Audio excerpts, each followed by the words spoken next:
What a potential deal here between the Mets and the Padres potentially look like? Well, about a week ago, Gary, in Orlando, there was a lot of talk about a blockbuster type deal. And there were a lot of names thrown around, right?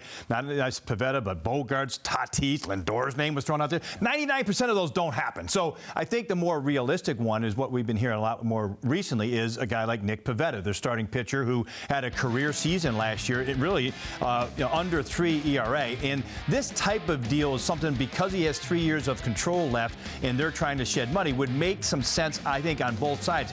The Padres would get a guy like Sproat, who would be a major league ready starting pitcher, a prospect in Morabito, and then one of guys like Ewing or Williams, who are close to the big leagues, could be in the big leagues next year. The Mets get one of their starting pitchers. He wouldn't be a number 1 type starter, but a number 2 solid guy, maybe right behind McLean, and you'd have him under control for 3 years. That's the most important thing is that you have him under control. They've been linked to Peralta, Alcantara. I think Pivetta would rank just the same with those two, but a little higher because you'd have them under control, through the 2028 season. So I think those are realistic conversations that are going on between the two teams, not necessarily that particular one. But I think that's a fair proposal, I would say, for Pivetta. Yeah, Todd, what about you? What do you think about what Jim is presenting here?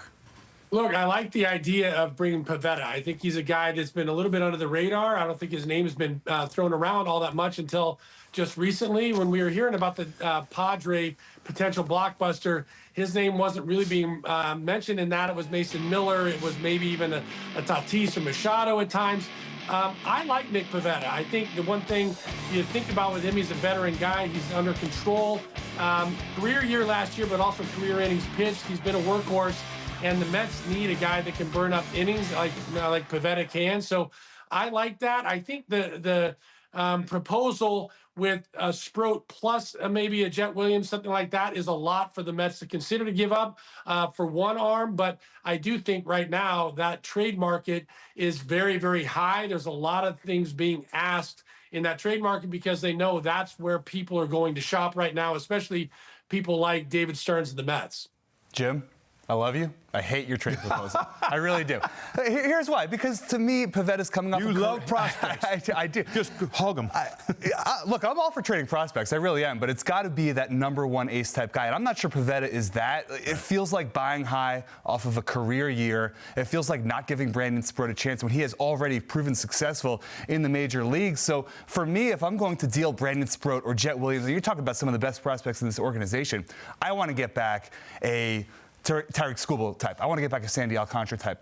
Like, that's what I want in return because that's going to move the needle for me for this rotation. I just don't necessarily believe in Pivetta, especially now as he gets into his mid-30s. You talk about having him under team control, but you're talking about his age 34 season, his age 35 season. Like, it starts to get a little sketchy for me. So while I like Pivetta as a pitcher in the right context, I just don't think giving up that much for that type of pitcher is the right move because it hamstrings what else you could potentially do in dealing these prospects this winter. One of the names I wanted to see in that trade proposal was Mason Miller, who could be the best reliever in all of baseball, but his name is not in there. Well, Why? I mean, part of the problem with that is the Padres want Carson Bench. And so any of these type of deals, to Anthony's, conversation like Skubal, you're not giving up. These aren't top prospects for the other teams, for the good players that we're talking about in the sport. You're going to give up your number 1, your number 2, you're probably number 6 for Tarik Skubal.